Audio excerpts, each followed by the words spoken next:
the thing that you see, if there is something that calls you, Esther realizes that this is the magic to Jerry's happy life. He just does what he wants to do.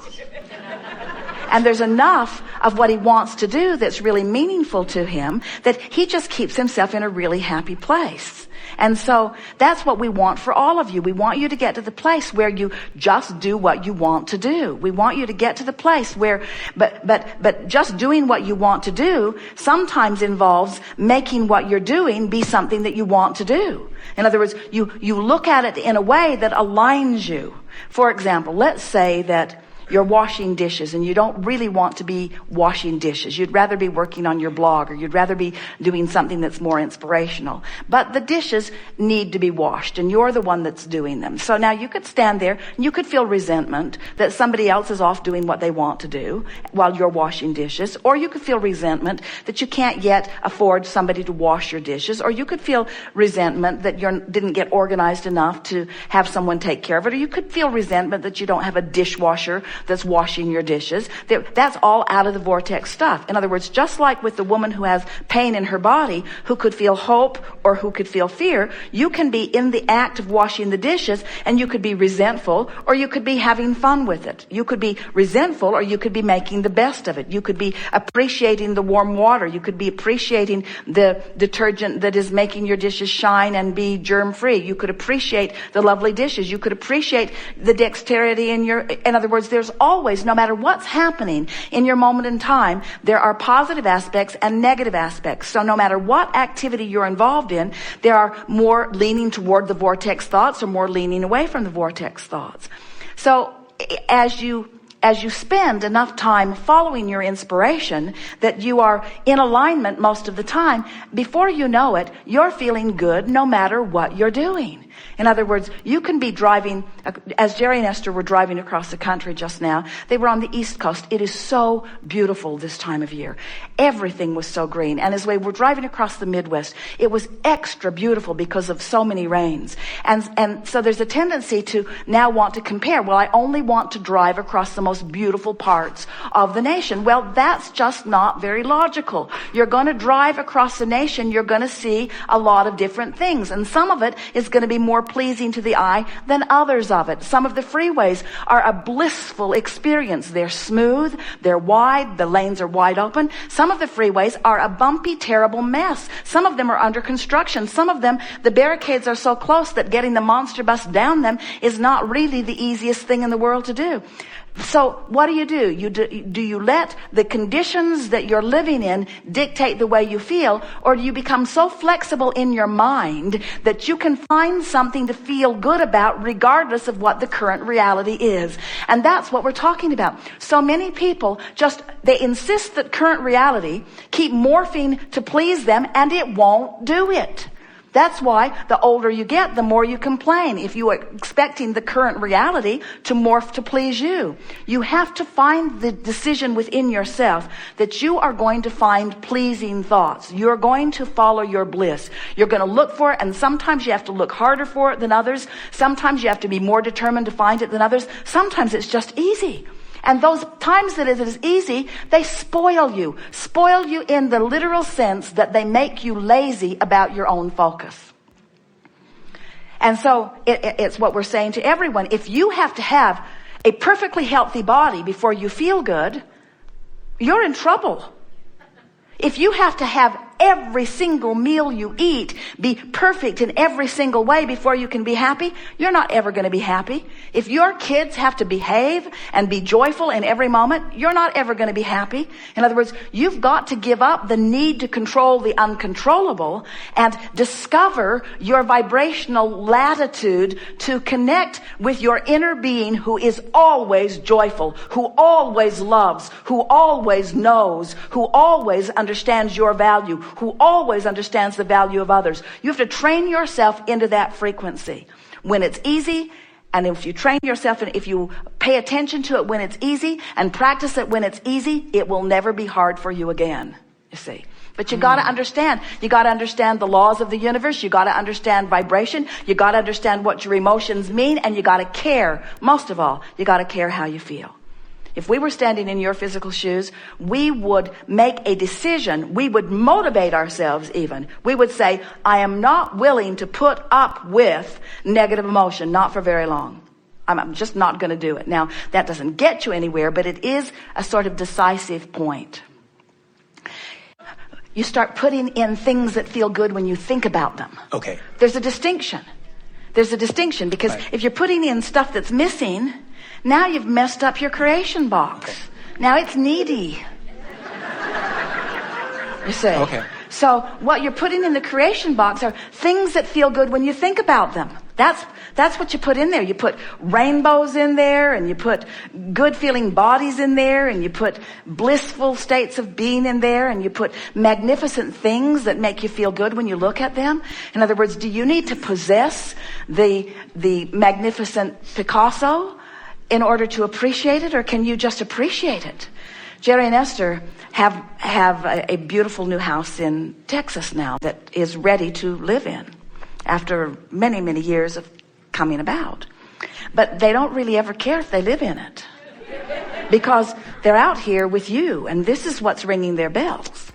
But there is a man who has brought it all to fruition recently. Over the last 4 or 5 months, he brought a team of people from California, and they've been living in one of the buildings there. Esther says it's like Snow White and the 12 dwarfs. So their little beds are all lined up in the center building, and they've been bringing this place into a beautiful state of being.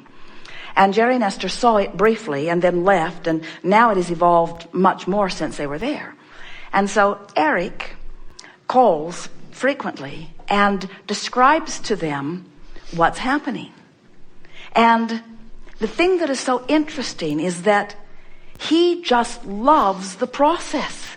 And nothing is ever unmanageable or out of sync. He just loves the process. And so he's always talking about the joyful work and the creative work and the teamwork of these men coming together and the good ideas that are being born out of it.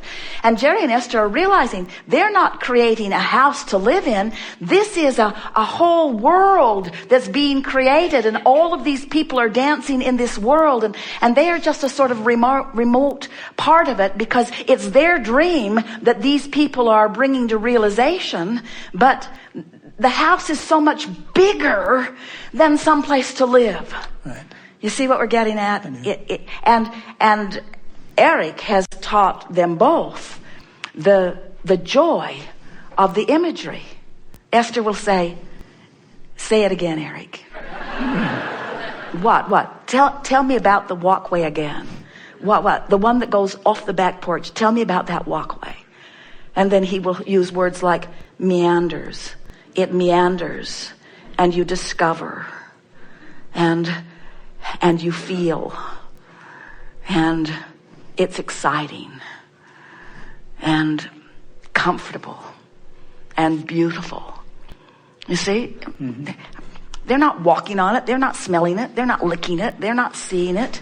They're just feeling it. They're just feeling the culmination of it. But what he's conveying is far more than an object that he's viewing. He's conveying the creation of it. He's conveying how it felt to envision it. He's conveying how it felt to hear what Jerry and Esther asked for and then how to create it. He's conveying how it felt to gather the people who had the ability and to gather the resources. He makes piling up a big pile of gravel sound delicious, you see, because it's part of the creative process. And that's what we're wanting you all to begin to get a sense of. We want you to feel the creation of that contrast that caused you to put things into a vibrational reality. The law of attraction is massaging into realness that you can feel now and live in later, but feel now. And live in later, but feel now.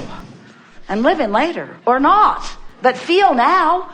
What difference would it make if Jerry and Esther never spent a day in that house? It all would have been worth it for the feeling along the way. It would have all been worth it just for the 5 months of description that Eric's been offering them. It would have been worth it just for that 5 months of his description. More joy experienced as a result of pondering that, not living it, not living the manifestation of it, pondering it from a distance and feeling the bigness of it. You getting this? Well, the answer is easy. Do whatever you want with the box that feels good. Carry it around, show it to other people, organize it, put it in alphabetical order. It doesn't matter. It doesn't matter. What matters is that this is pretty, I want it in my box. This is pretty too, I want that in my box too. That, I don't care so much about that one. That, in other words, I want it in my box. I want that in my box. I want happy grandchildren in my box. I want a cooperative government who understands that it is a diverse span of interests and beliefs, who have the ability to cooperatively work together to bring the best out of everybody. I want that. I want that in my vortex. In my vortex, I want technology that solves the current issues of the day. I put that in my box. I don't have to figure out how to get there. I just want it. Whatever that looks like, I'll put it in my box. If it looks like clear water, oh, here's a picture of clear water. If it looks like happy, oil-free dolphin, oh, here's one. I'll put that in my box. In other words, whatever makes me feel good when I see it, I'll put that in my box. And I'll put enough of it in my box.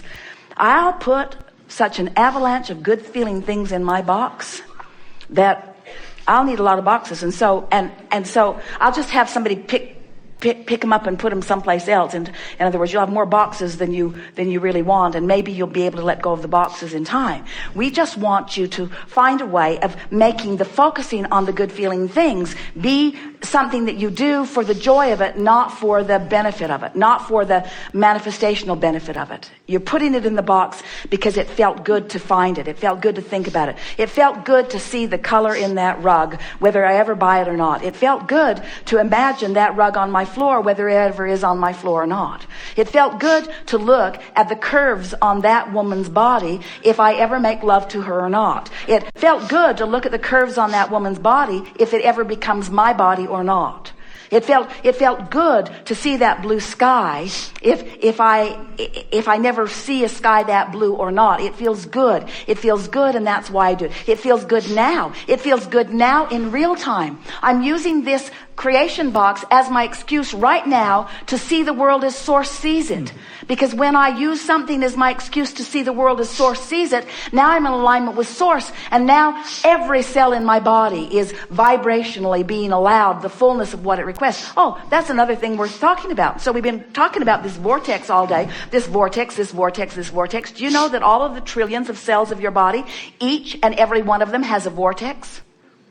And so the cell gets a little out of whack because you ingested something, or you drank something, or you bumped up against some bacteria or something. And so the cell receives it, knows what it doesn't want, knows what it does want, throws it into the vortex. Do you know that you've got trillions of cells putting things into a vortex that is creating a physical body, a cellular body that is like your physical body?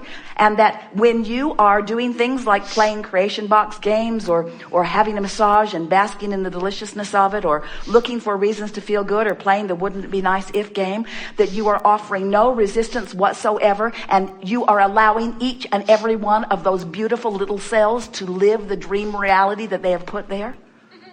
Seriously, we're not kidding you. Your cells know how to create a perfect body. But if you're ornery, you're not letting them have the body that they've put into their vortex. And then you're sick, you see. But if you could get happy for a moment, you'd stop disallowing your cells their virtual reality experience, and you would be well immediately. That's what healing is. Healing is the lifting of resistance and the allowing of the alignment with the real experience that is in the vortex. Just for the next week, do the creation box and the book of positive aspects and transform your world. Just do it for the fun of doing.